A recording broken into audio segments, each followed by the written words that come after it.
خیر اس کا جواب مولانا خلیل احمد سہارنپوری نے بہت لمبا دیا ہے، چونکہ اس جواب کا ایک حصہ ہمارے اس ٹاپک سے متعلق ہے، اس وجہ سے میں ایک حصہ آپ کو پڑھ کے سنا دیتا ہوں۔ مولانا خلیل احمد سہارنپوری لکھتے ہیں کہ یہ مؤلف کی بے سود تقریر ہے، یعنی انہوں نے یہ بلا وجہ ہی بات کر دی ہے۔ آگے لکھتے ہیں کہ مولد یہ ذکر خیر ہی کا نام ہے، یعنی مولود شریف جو اس زمانے میں ہوتی تھی، اس میں آپ صلی اللہ علیہ وسلم کا ذکر خیر ہوتا تھا، ہم اس کو مانتے ہیں، مگر اس کے ساتھ اگر کوئی امر مکروہ منظم ہو جاوے گا تو مجموعہ لا ریب مکروہ ہو جاوے گا، یعنی اگر کسی جائز کام کے اندر اگر کوئی ناجائز چیز شامل ہو گئی تو وہ جائز اور ناجائز دونوں کا مجموعہ جو ہے وہ ناجائز ہو جائے گا اور شریعت کی نگاہ میں وہ مکروہ ٹھہرے گا۔ پھر آگے مولانا خلیل احمد سہارنپوری لکھتے ہیں کہ مجموعہ حلال و حرام کا حرام ہی ہوتا ہے، صدہا مثالیں موجود ہیں، یعنی اس کی بہت ساری مثالیں ہیں، اور قاعدہ کلیہ فقہیہ کا ہے اذا اجتمع الحلال والحرام غلب الحرام، پس ان امور لاحقہ سے بے شک حرمت اور کراہت آوے گی۔ آگے لکھتے ہیں یہ بدیہی کا انکار نہایت ہی بلاہت ہے، یعنی بالکل سمپل سی بات ہے، اس کا انکار کرنا بڑی بیوقوفی کی بات ہے۔ پھر آگے اس کی کچھ مثال دے رہے ہیں کہ دیکھو شریعت کے اندر بہت ساری چیزیں ایسی ہوتی ہیں جو نیکی والا کام ہوتا ہے، لیکن جب اس میں گناہ ساتھ میں مل جاتا ہے تو وہ پورا مجموعہ مکروہ ہو جاتا ہے۔ آگے لکھتے ہیں صلاۃ قرآن کو دیکھ کر پڑھنے سے اور اشتمال سما سے اور صدر سے اور عرض مغصوبہ میں اور آگ اور تصویر کے روبرو مکروہ ہو گئی، یعنی نماز ایک جائز عمل تھا بلکہ عبادت تھی، جب اس کے ساتھ مکروہات شامل ہو گئے تو پورا مجموعہ مکروہ ہو گیا۔ یہ میں نہیں کہہ رہا ہوں، یہ مولانا خلیل احمد سہارنپوری لکھ رہے ہیں۔ پھر آگے لکھتے ہیں اور آنکھ تو کھول کر دیکھیے،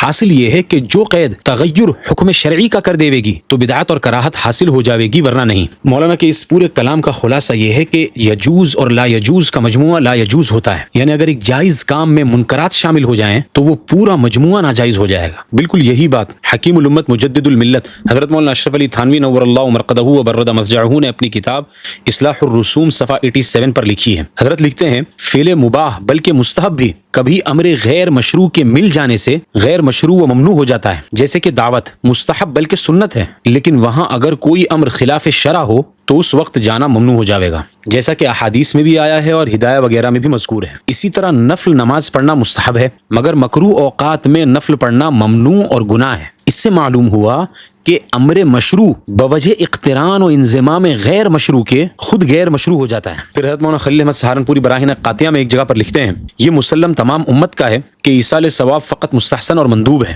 نہ سنت موقدہ نہ واجب۔ اب آگے حضرت کا جملہ ذرا غور سے سننا۔ آگے لکھتے ہیں پس ترغیب مستحب کے واسطے احداث بدعت کس عاقل متدین کا کام ہے، اور کون عالم ذی فہم اس کو جائز کہہ سکتا ہے؟ ہاں جاہل جو چاہے کہے۔ خود فقہا لکھتے ہیں کہ اگر کسی سنت کی ادا سے بدعت لازم آوے تو سنت بھی ترک کر دے وے۔ شامی نے بحر الرائق سے نقل کیا ہے اذا تردد الحکم بین سنت و بدعت کان ترک السنت راجحا علی فعل البدعہ۔ پھر آگے طریق محمدیہ کے حوالے سے لکھتے ہیں ثم اعلم ان فعل البدعة اشد ضررا من ترک السنہ، یعنی سنت کو چھوڑنے کا نقصان کم ہے، اس کے مقابلے میں کسی بدعت کو کرنا اس کا نقصان اس سے بھی زیادہ ہے۔